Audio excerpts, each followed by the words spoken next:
From Washington, this is VOA News.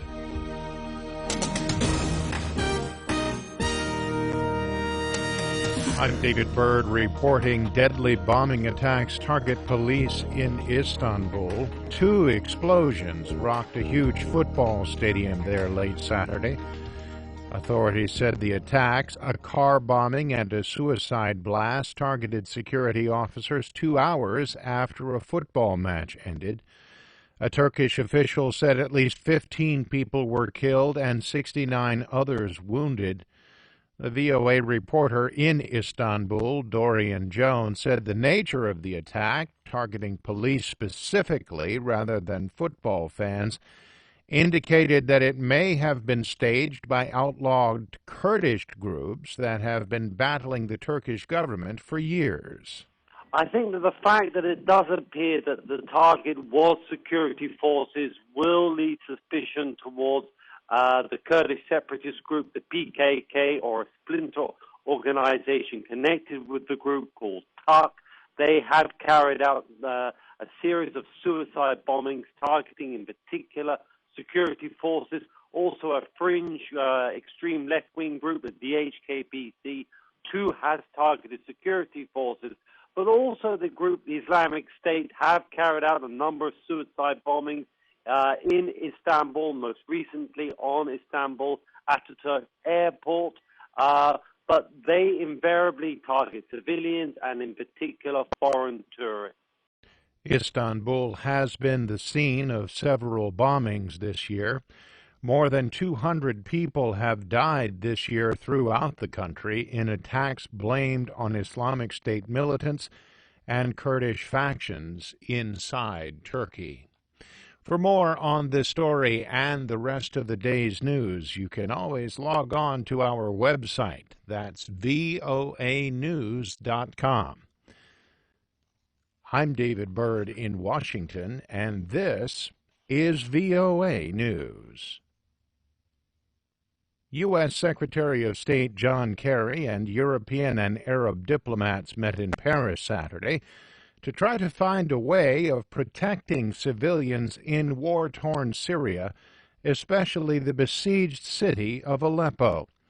After the meeting, in which they also spoke to opposition leaders, Kerry called on Russia and the Syrian regime to show a little grace in their ongoing operations against the opposition. Russia and Assad have a moment here where they are obviously in a dominant position. They have an ability to be able to show a little grace. And sometimes in diplomacy, a little grace goes a long way. Meanwhile, the Syrian army was visible on the streets of Aleppo on Saturday as the Syrian regime, backed by Russia, continued to drive opposition forces from their strongholds. Also, Islamic State extremists fought their way into the ancient central Syrian city of Palmyra on Saturday after 2 days of intense fighting with government forces. The British-based Syrian Observatory for Human Rights said the Islamic State advance had reached as far as a key hospital after oil fields and strategic outposts near the city fell to IS fighters in recent days.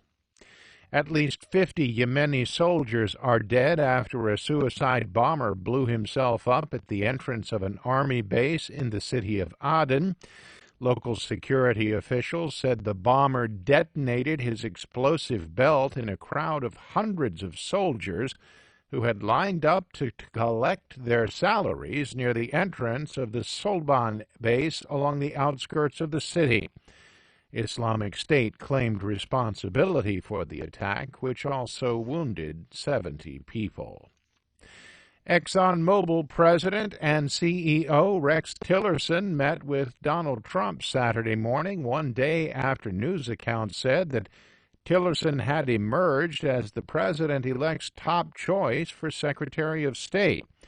Tillerson oversees operations in more than 50 countries, including Russia. His involvement with Russia, including personal ties with President Vladimir Putin, would likely draw close close scrutiny, that is, during any Senate confirmation hearings. On Friday, President Obama ordered the U.S. intelligence agencies to conduct a full review of election season cyber attacks, including the email hacks that rattled the presidential campaign and raised new concerns about Russia's meddling in the U.S. election. Colombian President Juan Manuel Santos accepted the Nobel Peace Prize in Oslo, Norway on Saturday, touting the honor as a gift from heaven for his efforts in ending Colombia's 50-year-old civil war. And in the annual Army-Navy game, for the first time in 15 years, the Black Knights were victorious 21-17. I'm David Byrd. That's the latest world news from VOA.